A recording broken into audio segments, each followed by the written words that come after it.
wanna see the flame, so don't spark the match. We like rookie Kurt Angle, make your ankle snap. Three amigos like Eddie, but don't lie, you steal. Only cheat when we gotta, but to win we will. Mike skills like Dusty, but go hard like Brock. I'm a stunner like Austin, dropping elbows like Mach. Y'all don't wanna see the finish, cause it's us on top. 1, 2, 3, get the V and get a warrior pop. Yo! Hey guys, it's Dan from the Bump Boys. Here with me is Will. Joe is off tonight as he's busy tonight. So first I gotta do something. I gotta acknowledge King William. I acknowledge you. Yes. It came very close. Me and him tied, but He tied, yes. He retained with the Bump Boy Championship has stayed where it belongs. Honestly, I thought RK-Bro was gonna win like a million times. I'm gonna be honest. When you said damn, I already knew you said damn too when you texted me. When Randy hit the was it Randy who hit it? Yeah, Randy went for the pin and it was one. I was like, no, this motherfucker just won. No. And then bro, they went like an extra 10 minutes past that. And I was just like, we gotta acknowledge WWE, man, because we were a little shaky. We were pissed that they had taken off the undisputed title match, and no, they gave us a banger. Dude, top to bottom, we shit on this card. Yeah, and WWE came through like they did with WrestleMania. So let's start off with Seth versus Cody. Part two.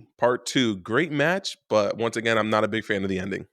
Honestly, I get the ending. You protect Seth, you protect Cody. I get it, but you can't have Cody. If this is the end of the feud, I'm gonna be honest with you. I kind of want to see them go Hell in the Cell. I don't think it's gonna happen. I think you'll get Drew versus. I think someone else will follow in. I think Seth goes off to do his own thing, and then we see Seth come back when Cody goes for the title shot. Because then I think we're gonna get a triple threat match. I think that's what WWE is gonna try and set it up as, because that's the three biggest stars. Honestly, a lot of stuff came out today. Didn't you hear about the recent Roman's comments at that Trenton WWE show?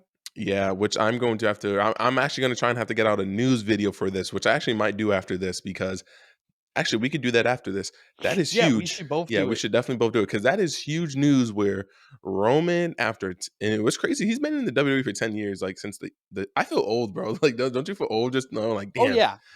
Like, oh yeah, it's gonna be the 10-year anniversary this year. No, yeah, the 10-year anniversary of the Shield this year. And I feel like we're just getting into the good stuff of Roman. You know, we had the Shield, honestly, then we had trash Roman. Honestly, they're all in their prime, and I think Cody and Seth.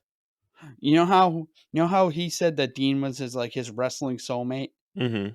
Cody and Seth, I don't think they can have a bad match.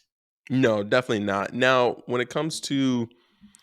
Only thing I don't like with it is that with the two matches they've had, they've been so long to where you could tell that they were kind of trying to figure out what they could do that would be fresh, to where it was almost just like a little bit like, okay, that's like an okay like reversal. You know what I'm saying? Which one did you like better, one or two?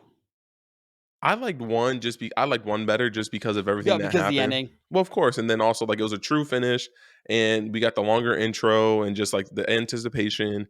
But I'm saying like this feud eventually, like you're saying, if they do Hell in a Cell, I think that would be refreshing, because then they can add extra stuff into it that, you know, we've just got regular matches, which I'm not complaining about, but it's like you can tell they're at the point where like, there's so many reverses and shit they could do. Facts. They need something to like spice it up, basically, to like, okay, like we can work with tables or ladders or something like that. Yeah, but definitely. So I'm assuming it was a good match. Oh yeah, next. Oh no, go ahead. Yeah, next we had Omos versus Bobby. Or unless you want that was the second match, or was that Edge versus? It was Omos. Okay, so this one, let's go to this one. It was quick. MVP did what he needed to do to show Omos I'm here for the distraction. It helped you win. Yep, that was a good match. That was an easy call. You knew Omos was going to lose. You know what I liked? You know what I liked about this? Omos was a lot better in this match. He was. You know what I liked about this card?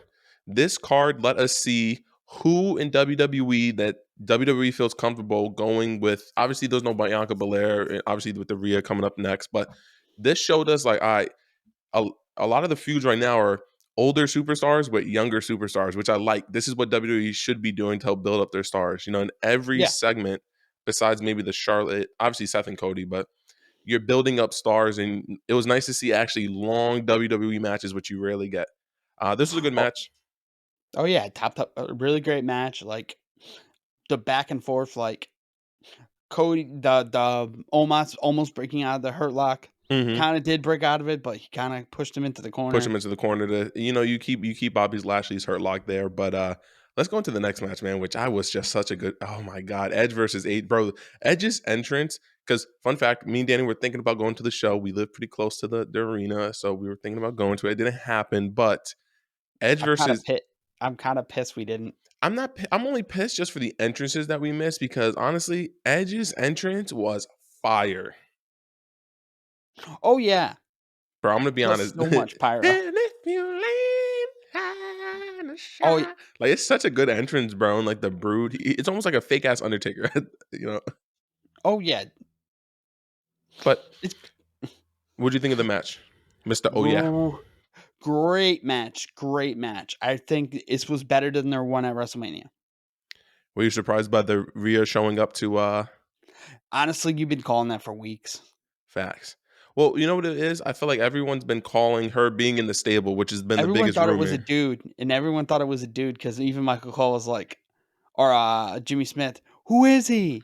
Nah, they have to sell it. You knew for sure. As soon as I saw the boots and the leg, I was like, yeah, it's Rhea Ripley. Like they didn't even change her gear. Like they just gave her the hoodie. But I'm excited, man. This is what WWE has been. Like the Bloodline is great, but this is the actual faction we wanted.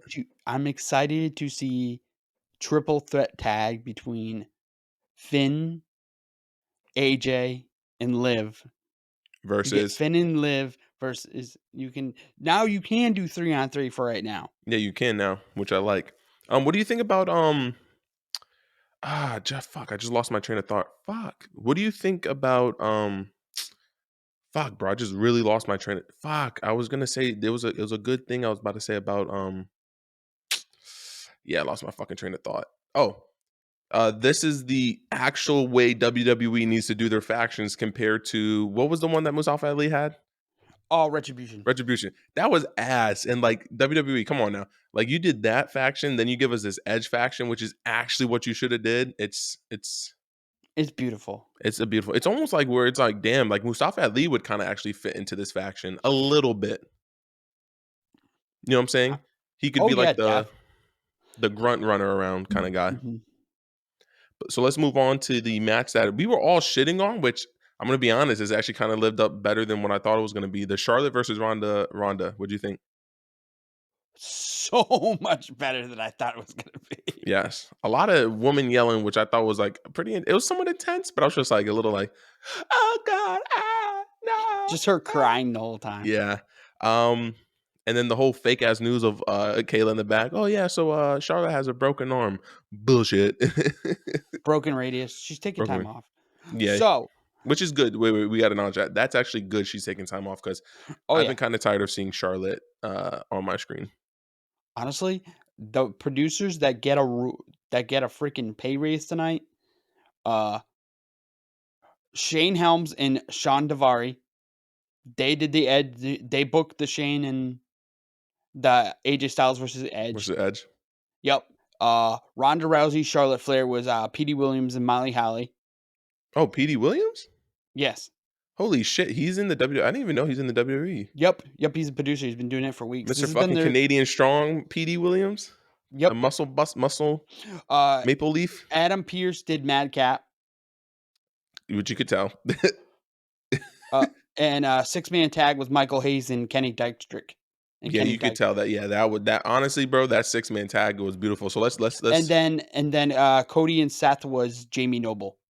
Yep. So we give them all the shout out. They made this pay per view. Honestly, they made this pay per view a banger. This is probably going to go down as one of the better pay per views of the year. Let's move on to honestly, Madcap versus Corbin. Honestly, I'm actually not surprised that we did get a good pay per view. I think we had way too much hopes because of how bad SmackDown's been and Raw's just been killing it. Yeah, and then we had like that mediocre-ish Raw. Yeah. So let's get into Madcap versus Corbin. This was obviously probably the worst match on the card, but it wasn't a bad match. No. I'd say it's probably maybe a 6 or 7 match. 6 or 7 kind of match. You know, I was surprised they gave Madcap the win. Obviously, you're trying to build him up, which I understood. I just thought that if you're going to keep doing this feud, you give Corbin the win, then you can just do the same shit they do on SmackDown where they like to draw out these kind of, Corbin likes to do these long ass feuds. So I thought Corbin was due for a win. But overall, this did what it needed to do. It was a filler in between the Rhonda match, this, and then holy shit, that 6-man tag we got, bro. That was intense, bro. I honestly, like I said, when WWE can make me feel like a kid, that's when you know it's good, bro. When they did that 3 count, bro, I was like, fuck. I was like, this dude Danny fucking won. I lost my championship, which I didn't. But I was No, just like, technically, I picked the Bloodline, so we would have retained either way. Because if you rewatch the video, yeah, that's what I said. Joe in the group chat said I picked RK-Bro. Oh yeah, you did. Yeah, you did. Oh yeah, If you you're right. You're right. rewatch the video, I said just kidding. I said RK-Bro, baby, and then I say just kidding, Bloodline. Yeah, you're right. And then Joe questioned it. Yeah, you're right. So whether way, I still would have retained that belt. But let's just say it was close, bro. Because you texted damn, and I was just like, damn, this was a really good match, bro. This was, Dude, they had so many spots in this yes, match. Like that spot, like Michael Cole getting to do the Randy Orton, his little yep, Randy his Orton stuff little now. He was vintage very Orton, which he Yep. stole from Jim Ross. If you notice, I saw a lot of like Matt Riddle like steals moves of the people he's in the tag team with. Like he Oh was yeah, doing claymores and that's the whole thing of him. The whole thing with him is like, he's like they're molding him into. I think Riddle is going to be a super mega star eventually to like run the company. Like 3 or 4 years, he'll be the one holding the titles up. I feel like the actual WWE championship. I could see him as a, oh yeah.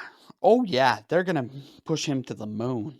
because look at the matches that he's having and think about, like, I didn't like Riddle in NXT, and then now seeing him in the WWE and this is how. Dude, Riddle sucked in NXT. Well, he did, and I was just like, "What the fuck is this gimmick? Fuck this MMA motherfucker!" But like WWE, you can actually build stars. It's just why don't they do it with other stars? They picked the people that they know will connect with the audience. But it's almost just like in the beginning they Riddle weren't even goes with connecting that with. stoner. Riddle goes with that I guess, stoner. yeah, and it's still like, it's adult shit, but kids would still like it because you got the giraffes running out of the flip flops and shit. So I get it. You know what it is? WWE is like, once someone can make them some money, they're like, all right, fuck it, we'll invest the time into you, I hope which they do sucks. Brock. I hope they do Brock versus Riddle at one point. That would be nice, yeah, so we can get that. But I don't know, man. I think Brock may lock in a Kimura and actually pop his shit. But overall, bro, this match was amazing. Of course, the only one, Bloodline retain. I said retain. They win. WWE rights the wrong for fucking us over and not giving us the undisputed tag team title. Which, I'm gonna be honest, I think this would have been a really good way for them to lose it if they were doing the unification, because Roman would have been there to celebrate and Riddle took the loss. Yeah. Which would have feuded the Randy being pissed off at Riddle feud, because I can't wait for that. But overall, Danny, what are you giving this pay-per-view? I'd say an 8 out of an. I'd say maybe 8, 8.5, maybe 9. So I'm giving this a 9.2, bro. This was a really good pay-per-view. I'm gonna be honest. Like, the Edge and AJ match lived up more than what it is, and Edge looks super good in the ring right now. Like, he doesn't look like old Edge. You know what I mean? Like when he first came Yeah. back, very slow. He's not like Jeff Hardy. Let's just say that. No, he's faster than Hardy. He's faster than Facts. Punk. Yeah. He honestly, he looks better than Punk right now. I'm gonna be 100% honest. And he's older than Punk. He looks way better. I'm giving this a He stayed in 9.2. fucking shape. Punk barely Yeah, stayed in shape. he should have, man. And what's crazy is, well, Punk was. So the thing is, Punk is like in shape, but like Triple H said, he is a skinny fat man. Like, he was doing MMA before he went back into the whole. But it's just like, it is what it is kind of thing. All right, so what are you giving this final verdict? You said an 8.5. I'm gonna go 8.9. I'll give it a 9. You're gonna give it a 9. I convinced you. There we go. I give it a 9.2, so it's a 9.1. Guys, if you haven't seen it, check out some highlights. It's an amazing pay-per-view. It's definitely worth a rewatch, honestly. Highlight of the show: Seth versus Cody, Edge versus AJ, and the 6-man tag. You have something else to say? And the freaking Rhonda versus Charlotte. Like, wow. Correct. Yeah, that was actually good. That was good too. So I'm just giving the 3 highlight matches. You feel what I'm saying? It's been the Bump Boys. The Bump Boys. Peace. Peace. Must bid you adieu, a goodbye, mwah, and good night. Oh my God, it's so great. Bang!